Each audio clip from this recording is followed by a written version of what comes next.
বাবা ছেলে একসাথে কাজ করি বন্ধুর মতো, আলহামদুলিল্লাহ অনেক ভালো লাগে। আমি ওর কাছ থেকে পরামর্শ নেই, ওই আমার কাছ থেকে পরামর্শ নেয় যে কিভাবে করলে ভালো করে। আর পরামর্শ করে কাজ করলে সব কাজে সাকসেস। একসাথে কাজ করি, অনেক রকম কথা হয়, সে আমারে বলে, আমি ওইভাবে করার চেষ্টা করি। নিজেদের ভিতরে সম্পর্ক অনেক ডেভেলপ হয়েছে, দেখা যায় যে প্রতিদিন তার সাথে কথা হয়, দেখা হয়। এটা না হইলে হয়তো বা এটা হইতো না আসলে। একদিন হাটে গেছি, হাটে যা দেখলাম মাশাআল্লাহ অনেক রঙের পাখি। আমি দুজোড়া পাখি নিয়েছিলাম। প্রথম যে দুটা পাখি কিনছিলাম তো সপ্তাহখানি পর ঠান্ডা লেগেছিল, তো নার্ভাসও ফিল করছিলাম যে ছাইরা দেই বা ফালাই দেই। তো পরবর্তীতে আমার ছেলে বললো যে না, এটা ট্রিটমেন্ট করো, যদি সুস্থ হয়ে যায়। ট্রিটমেন্ট করলাম, ওষুধ পানি দিলাম, তো আলহামদুলিল্লাহ আল্লাহ শুকর সুস্থ হয়ে গেছে।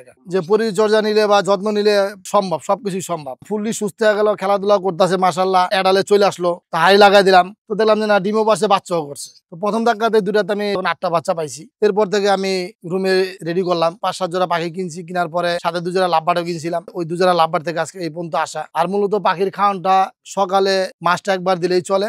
আর আমি প্রথমত সারা বছরে ঠান্ডা পানি ডাইরেক্ট দেই না, আমি গরম পানির সাথে মিক্স করে এরা যেটা খাইতে পারবো ওই পরিমাণ সহ্য করে পানিটা দিই। আর ন্যাচারালি ভাবে এখানে মাঝে মধ্যে গাছের ডাইল দেই, নিম গাছের ডাইল দেই, যেগুলো পাখির জন্য উপকারিতা। এটা প্রথমত হলো আমার শখ, আর দ্বিতীয়ত হলো ব্যবসা। এখন শখ প্রফেশনাল দুইটাই। অতিরিক্ত বাড়তি যদি কোনো খামারি বলে এটা গল্প করা হইব, আমি বছর শেষে একটা হিসাব করি, টোটালি আমার খরচ আমার খাতায় লেখা আছে, ঘরে 25 থেকে 30 টাকা করে পাই। এতে আমার শখ মিটতে আছে, পাশাপাশি ব্যবসা হইতে আছে। না আমি যদি ব্যস্ততার কারণে কোনো দিকে যাই, তো রাইতে 10টা হোক আর 11টা বাড়ি ফিরলে ওই অবস্থায় আমি আগে পাখির ঘরে আসি। আমার এক নজর দেখলেই শান্তি না, আমার সবকিছু ঠিক আছে, বাকি ঠিক আছে। এই এলাকায় সবাই বললেই চিনে যে বিল্লাল ভাই বাড়ি কোনটা পাখি পালে, প্রেস ক্লাবের সামনে এসে বললেই চলে যে পাখি পালে। যারাই আমার কাছে আসে, পাখি নেওয়া বড় কথা না, আমি যতটুকু পাই তাদেরকে সাজেশন দিই যে প্রথমত বাচ্চা দেওয়া শুরু করেন, হুটহাট করে দামি পাখির মধ্যে যায় না। এতে যখন আপনার মনটা ভেঙে যাবো, 6 মাস 10 মাসে আপনি ডিম বাচ্চা করাইতে পারলেন না, আপনার ব্যর্থতা, পাখির ব্যর্থতা না। 10 মাস পরে ছেড়ে দিচ্ছেন, কেন ডিম দিল না, কেন বাচ্চা দিল না। যে কোনো পাখি বাজি কাটতে শুরু করে হাই মিউটেশনের লাভবার্ড পর্যন্ত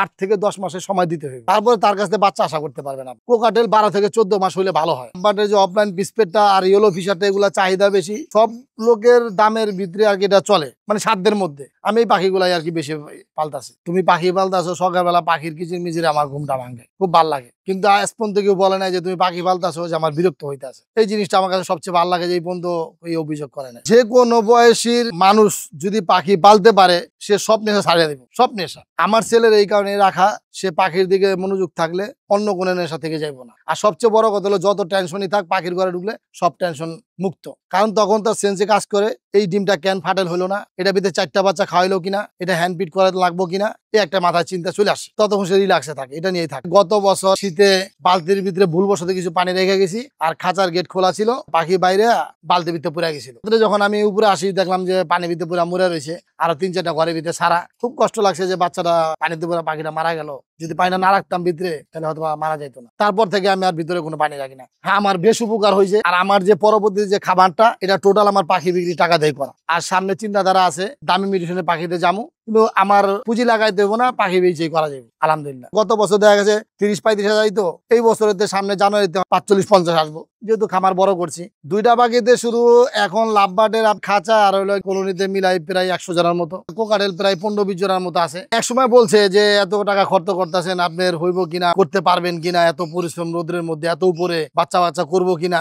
সবসময় চিন্তা ভাবনা করছি যে আমি যদি তাপমাত্রা নিয়ন্ত্রণ করতে পারি, তাহলে আমার ডিম বাচ্চা করবোই। যদি তাপমাত্রা নিয়ন্ত্রণ না করতে পারি, তাহলে ডিম বাচ্চা করবো না। যেহেতু উপরে, তা আলহামদুলিল্লাহ আল্লাহ শুকুর, এই শীতে বিদ্যা আমি 3বার বাচ্চা নিলে, আর বাকি যে ফুললি গরমে আমার ডিম বাচ্চা না নিলেও চলবে। আগে কবুতর পালতাম, আমার ছাদ ভরে কবুতর ছিল, উড়ানোর কবুতর ছিল 200-র উপরে। কবুতরটা অ্যাকচুয়ালি আসলে সবাই লাইক করে না, দেখা যায় এই রোদের ভিতরে উড়ান একটা বাজে কাজের দিকে চলে যায়। এই কারণে আব্বু এখন পাখি উঠে দিচ্ছে, এখন এইগুলোর ভিতরে ডায়মন্ড ঘুঘু বলেন, এমনি ঘুঘু বলেন, প্রত্যেক ডিম বাচ্চা করাইছি, যাবা প্রচুর পরিমাণে বাচ্চা বিক্রি করছি। আর যেহেতু একটা বাজিগারও 3-4-5টা বাচ্চা করে, তা আমার কাছে একটা লাভবারও 4-5টা বাচ্চা করে। খানা এক, সময় এক, সবকিছু এক, একমাত্র দামের দিকটা পার্থক্য। 4টা বাজিগার আমি বেচলাম 3-4-1200, আর 4টা লাভবার্ড বেচলাম 1000 করে, হলো 4000 টাকা। সময় একটা কথা বলি যে ধৈর্য, যাই ধৈর্য নাই সে পাখি পাইলেন না। প্রথম যখন আর পাখিটা বাজিগার পাখিটা ছুইটা সন্ধ্যার আগ মুহূর্তে গেছে, তো পরপর যখন বাড়িতে এসে শুনলাম যে পাখিটা পাওয়া গেছে, তখনই একটা মায়া জন্মায় গেছে।